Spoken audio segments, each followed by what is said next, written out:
The number of patients on hospital wards has been at levels deemed to be unsafe in 9 out of 10 NHS trusts in England this winter. That's according to the BBC's analysis of NHS figures.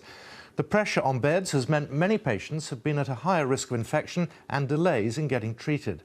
All this week, the BBC is examining the state of the NHS. And this morning, the Victoria Derbyshire programme hosted a live debate on the issue. Let's hear some of the concerns and suggestions put forward by members of the audience.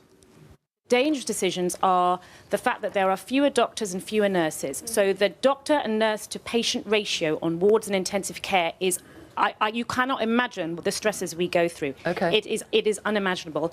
And the fact that we are looking after patients who are very sick in unsafe areas in the hospital. You hear about the trolleys. We are making decisions where we go home at night and, frankly, we don't sleep. You can't sleep because no. Yeah. Okay. Did I do the right thing? Did I discharge that patient? Was it too early? Should that patient... My junior doctors are acting as nurses and doctors at the same time because there aren't enough staff on the floor.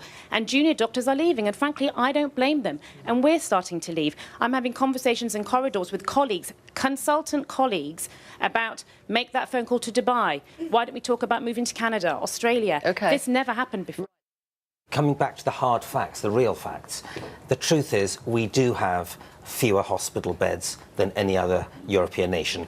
Germany has 3 times as many hospital beds, 3 times as many. We have the lowest number of doctors. Social care funding has been cut year on year for the last 6 years.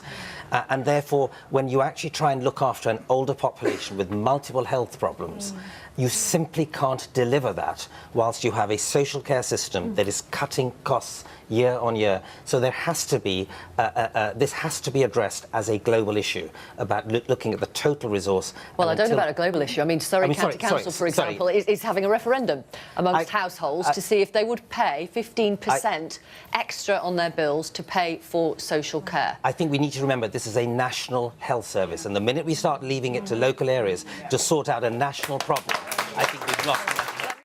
I've spent 26 years in the ambulance sector. One area I would look at is charging for people who choose to get drunk.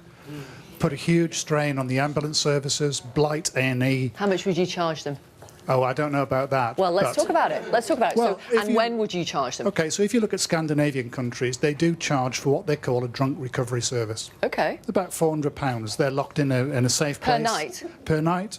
They're locked in a safe place, they're cared for, and next day there's a release fee.